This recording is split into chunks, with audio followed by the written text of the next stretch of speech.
There's the artificial kind of seeking forgiveness, astaghfirullah, astaghfirullah, astaghfirullah, astaghfirullah, astaghfirullah, which for some people is so artificial, like Ali radiallahu anhu saw somebody doing it and said to him, your istighfar needs istighfar.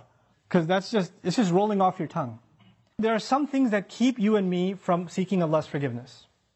It has to do with expectation. Some people deep in their mind have internalized that I have done way too much messed up stuff. Allah probably doesn't like me very much. Some people even go as far as to say, I've heard them say, Allah hates me.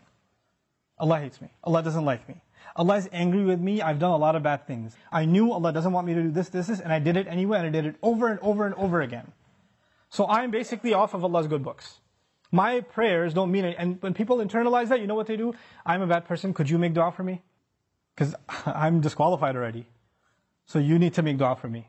Because I'm hoping at least Allah will listen to you. Maybe I have a chance. Because there's no way He's going to listen to me. You seem to have a much better connection with Allah than I do. Let me take you back, short reminder. Who was the offer made to by Nuh alayhi salam? Nuh alayhi salam was making this offer to one of the most rebellious nations on earth. Continuously rebellious. And he said, if you can just come ask forgiveness, not only will Allah give you forgiveness, He'll open up the world for you. In other words, you don't get to write yourself off. You don't get to say about yourself, I'm too far gone. Seeking forgiveness is not for you, maybe for somebody else, but I'm a lost case. I'm a terminal case. I'm beyond hope. I'm already done for. If anything, my mom will make dua for me. Or this one will make dua for me. And this is where shaitan comes. Shaitan uses that. When shaitan, he takes advantage of the hopelessness of people, and that's one of the doors to shirk. You know that? One of the doors to shirk. Why? Because then religions come, false religions come that say, you're too messed up, let Jesus forgive you. You be good to Jesus, He'll take care of God for you.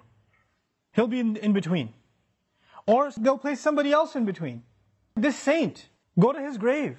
Go ask him, be good to him, put some chocolate in front of his grave, and he'll ask Allah to take care of your problems. Because you're too messed up. You can't deal with Allah, He's too angry with you. He, however, was in Allah's good book, so you go through him. This is how shirk opens up.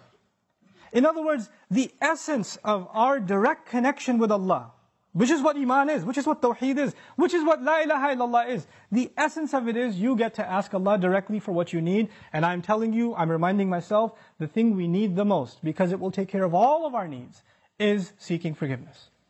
Now, there's a seeking of forgiveness by the tongue, and there's a seeking of forgiveness by the heart. Human beings tend to be defensive. If I criticize you for something, hey, I saw you said that. Why did you say that? I didn't mean it like that. You don't understand what I was going through. Excuse me. You don't even understand the whole story. Hey, I noticed that you did this. You get defensive immediately. بَلِ الْإِنسَانُ عَلَى نَفْسِهِ بَصِيرًا وَلَوْ أَلْقَى مَعَاذِيرًا. Human beings have good view of themselves, but they make lots of excuses. They keep throwing excuses. If you're going to seek Allah's forgiveness, you have to find a time. It doesn't matter if you don't know Arabic, and you only know Punjabi, and you only know Bangla, or Bahasa, or English, or it doesn't matter. You speak to Allah, and you genuinely admit to Him what you've done wrong, and don't make excuses. It's really hard to do that. Because even when you stand in the mirror, you lie to yourself. You tell yourself, I'm not that bad. I have reasons for what I did. I have justification. I've been through a lot. But when you're going to come in front of Allah, you have to forget about justifying. Because all of your justifications, He knows them already.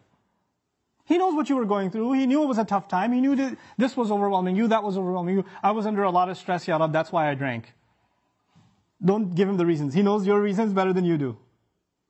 You need to come to Him openly, without any filters, without any hesitation, with no guard, with no shame. You're embarrassed to even admit this to anyone until you completely, openly admit to Allah how messed up you've been and how you've messed up. Completely openly.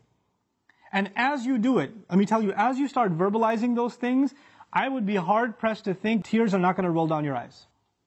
It's impossible for a human being to open up so vulnerable before Allah, before anyone, and especially Allah, to open up so much and then not believe, not have tears roll down their eyes. Because it's a moment of weakness. To the world, you have to show yourself as strong and confident and you're just fine. Everybody sees you and thinks everything's okay. But the only one who gets to know nothing is okay, there's a lot of problems, is Allah. You have to open up to Him completely, and then you're going to be in a position to ask for forgiveness. Then you get to beg in sajda. Then it turns into something else. Then it's not just astaghfirullah, astaghfirullah, astaghfirullah. It's a real conversation with Allah. It's a real confession with Allah Azza wa Jal. That's a powerful, powerful thing. Try it for yourself. You have to find time alone to yourself. You have to make sure nobody else is listening. You can't even do it in the middle of the night. You get up from the bed, the wife is still in bed, you sit on the side of the bed, Ya Allah, forgive me, and she's listening. You can't do that. Be in the car by yourself. Doesn't matter. Be somewhere alone. This is just your time with Allah. Your alone time with Allah. And verbalize it. Hear yourself say it. There's one thing to just whisper it. And if you're just going to memorize a bunch of du'as in Arabic, and you don't even know what they mean, and just recite them, if you're going to keep doing that, and those du'as are beautiful, they're powerful, but if your heart isn't speaking them, your tongue is speaking them, then you're not seeking istighfar yet. May Allah reward you for the dhikr that you're doing, for every harf that you're reciting, but that's not istighfar. Istighfar is something else. And when these tears come down, when this starts opening up, then the sky opens up.